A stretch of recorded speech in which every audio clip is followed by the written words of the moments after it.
এই বিশুর দোকানটা তোমাদেরকে দেখিয়ে দিচ্ছি এখানে রতনপুরে। পাঞ্চি শাড়ি। হ্যালো গাইস, আমার চ্যানেলে তোমাদেরকে স্বাগত জানাই। আশা করি তোমরা ভালো আছো। তো আগের ভিডিওতে তোমরা দেখেছিলে আমি সান্তালিতে ব্লগ করেছিলাম। তো আমি আরও সান্তালিতে ব্লগ আনবো, আর এটা আমি বাংলাতেই করছি। আর আজকে কোথাও খেলতে যাচ্ছি না, আজকে আমার বাইক শোরুমে দেওয়া আছে বাঁকুড়াতে। তো ওটা আমি আনতে যাব। তো আমি ভাবলাম ওটা ছোট্ট একটা মিনি ব্লগ করি। আজকে আমি বাসে যাব, কারণ কালকে বাইক দিয়ে এসেছি, বাসে ছিলাম। আর আজকে আমি বাসে যাব। আর এমনি তো অসুবিধা হচ্ছে এদিক সেদিক খেলতেও যেতে পারছি না। আর গাড়িটা যদি ঠিক থাকে সেক্ষেত্রে আমার কোনো অসুবিধা নেই। তো আজকে আমার প্র্যাকটিসও ছিল জামতলাতে আমাদের খেলার স্পোর্টিংয়ের, তো যেতে পারলাম না। আর একটা কি, আর আমার জামাইবাবুর যে গাড়িটা আছে তো ওটাও আজকে সকালে স্টার্ট নিচ্ছিল না। তো সেক্ষেত্রে অসুবিধা হয়ে গেলো। এমনিতে আজকে লেট করে ওঠা হয়েছিল, তো তাও ভাবছিলাম যাব, তো কিন্তু যেতে পারলাম না। তো যখন কোনো অসুবিধা হয় তখন শুধু অসুবিধা হয়। তো ঠিক আছে, আমি আজকে বাইকটা নিয়ে চলে আসবো, তো আর কোনো অসুবিধা আমার হবে না। আর ওই শোরুমে আমি বাইকটা নিয়েছিলাম, তো ওই ভিডিওর তোমাদেরকে দেখিয়েছি। তো আজকেও ওখানে দেখাবো কী সব বাইক এসেছে নতুন নতুন। তো এখন আমি পুরো রেডি হয়েছি, এখন বাজে দুপুর 1টা। তো আমাকে ওখানে কল করেছিল, তো চলো বেরোনো যাক। এখন একটা ভাইকে কল করলাম যে আমাকে বাস স্ট্যান্ড পর্যন্ত ছেড়ে দিতে। আর এটা হচ্ছে আমাদের বিক্রমপুর বাজার। আর কিছুক্ষণ দাঁড়াতে আমি বাস পেয়ে গেলাম। তো বাস ফাঁকা আছে, সিটও পেয়ে গেছি, তো পেছনে বসে আছি। এখন আমি নামলাম রতনপুরে। একটা বন্ধুর সাথে কথা হচ্ছিলো মেসেজে, তো তাকে বললাম চল, তো বললো চল যাব আমিও। তো এই বন্ধু চলে এসেছে, এর নাম বিশু। আর এখন আমরা বেরিয়ে গেছি।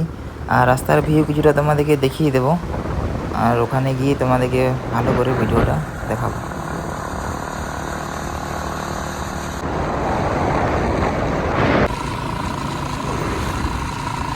তো এখন আমরা পৌঁছে গেলাম বাজার শোরুম বাঁকুড়া।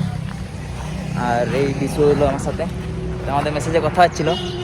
তারপর বললাম যে চল আমার সাথে যদি যাবি, তো একসাথে এলাম। তো ওর বাইকে এলাম, এই তার বাইক। তো এমনিতেও বাস স্ট্যান্ড থেকে দিকটা অনেকটা হাঁটতে হবে, সেই হিসাবেও আর কি বাইকে আসা ভালো। তো এমনিতেও বিশুর সাথে অনেকদিন দেখা হয়নি, আর একটা নতুন দোকানও খুলেছে, যাবার সময় তোমাদেরকে দেখাবো। তো এখন শোরুম থেকে যা গাড়িটা কতটা কি হয়েছে এটা তোমাদেরকে দেখাবো, আর শোরুমে কী সব গাড়ি আছে এগুলো তোমাদেরকে দেখাবো। এখন আমরা যাব সোজা সার্ভিস সেন্টার রুম, তো এই সাইডে দিয়ে যেতে হবে। এটা হচ্ছে বাঁকুড়া শোরুমের সার্ভিস সেন্টারের ভিতরে, এখানেই সার্ভিসিংগুলো হয়। আর এখন সবাই খেতে গেছে, তাই দিকটা চলে এলাম তোমাদেরকে বাইক দেখাতে। আর তোমরা দেখতে পাচ্ছ অনেক রকম বাইক আছে এখানে, পালসারের যতগুলো মডেল আছে এখানে তোমরা সব পেয়ে যাবে। আর এই দিকটাতে তোমাদেরকে দেখিয়ে দিচ্ছি, এই যে আমার যেরকম আছে তো এরকমই একটা আছে এখানে, এটা নীল কালারের ছিল। আর এখানে বাকি সবগুলো তোমরা দেখতে পাচ্ছ। তো আমার গাড়ির সার্ভিসিং অনেকক্ষণ আগেই হয়ে গেছিলো। তো যারা এখানে থাকে তো ওরা খেতে গেছিলো দুপুরের টাইম। তো আর এখানে তোমরা আসে বাঁকুড়া শোরুমে, সবাই ব্যবহার খুব ভালো। আমাদের গাড়ি নেওয়া হয়ে গেছে, তখন আমরা বেরিয়ে যাব। আর এখানে সিকিউরিটি গার্ডকেই দেখাতে হচ্ছে, না দেখালে ছাড়ে না। তো দেখানো আমাদের কমপ্লিট, তো চলো।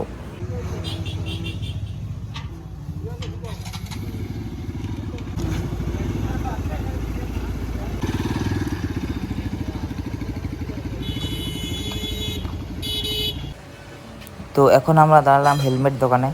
এখন আমি একটা হেলমেট নেব। হেলমেট আমি আনিনি, কারণ আমি ভাবলাম আসার সময় একটা নেব, এমনি কম দামের মধ্যে। আমি একটা ফ্লিপকার্টে হেলমেট দেখিয়েছিলাম ভেগার, তো ওটা দেখছি পাই কি না। আর আমি যে হেলমেটটা খুঁজছিলাম তো ওটা পেলাম না, আর এখানে নেও। তাই ভাবলাম আজকে আর নেব না, তো পরে ভালো দেখে একটা নেব। আর এখন সোজা রতনপুরে গিয়ে দাঁড়াবো। তো এখন আমরা পৌঁছে গেলাম রতনপুর, এখন আমি বাড়ি চলে যাব।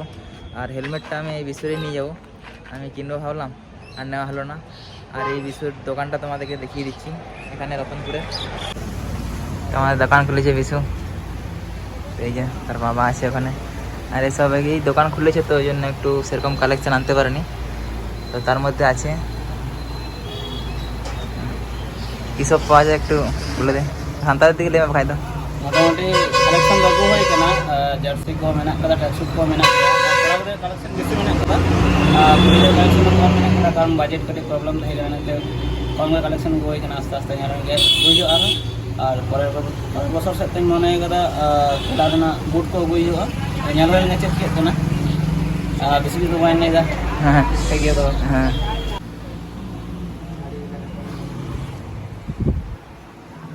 पंची साड़ी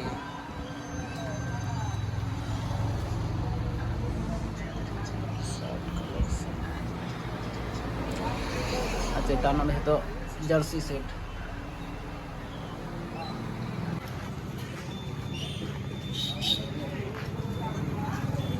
তো এখন আমি বাড়ি পৌঁছিলাম আর তোমরা দেখলে যে আমি একটা হেলমেট কিনছিলাম, তো হেলমেট তো নেওয়া হলো না।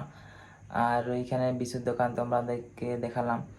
আর এখন আমি তোমাদেরকে দেখাবো যে পালসার RS 200-এর যেটা ফার্স্ট সার্ভিসিং আর সেকেন্ড সার্ভিসিং, যেটা প্রি সার্ভিসিং বলে, তো ওটাতে কত টাকা লাগে।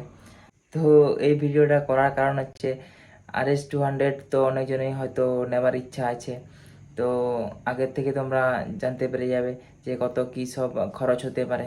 তো আজকে আমি ওটাই জানাবো যে ফার্স্ট সার্ভিসিং আর সেকেন্ড সার্ভিসিংয়ে কত কী খরচ লেগেছে। তো ফার্স্ট সার্ভিসিংয়ের সময় আমি সেরকম ভিডিও করিনি, তো সময় পাইনি, তো ওই জন্য করিনি আর কি। তো এটা হচ্ছে ফার্স্ট সার্ভিসিং আর এটাতে খরচ পড়েছিল 989 টাকা। তো এখানে অয়েল ফিল্টার আছে 79 টাকা, আর বাজাজ ওইটা মোবিলটা আছে 635, আর একটা আমি চ্যান স্প্রে নিয়েছিলাম, তো ওটার জন্য 274। আর এটা হচ্ছে সেকেন্ড সার্ভিসিং। তো সেকেন্ড সার্ভিসিংয়ে 720 টাকা বিল হয়েছে, কারণ আমি আগেরবার চ্যান স্প্রে নিয়েছিলাম, এবার নিইনি, তো ওটাতেই আমার চলছে। তো ওটাই তোমাদেরকে দেখালাম বাইকের কত কী সব খরচা। এই নয় যে এই বাইক নিয়েছি তো দেখাচ্ছি খরচা কত, তো ওটা না। যারা অবশ্যই এইসব নিয়ে যারা জানতে চাও, বা অনেকজন হয়তো জানো না যে কত কী লাগে খরচ, তো সেই হিসাবে আমি ভিডিওটা করলাম। আর ভিডিও আজকে বেশি বড় করব না, আর খেলার ভিডিও আমি নিয়ে আসবো, আর তার সাথে এরকম টুকটাক মিনি ব্লগ নিয়ে আসবো আর কি। তো আজকের মতো এতটাই, দেখা হবে আমাদের নেক্সট ভিডিওতে। তো চলো।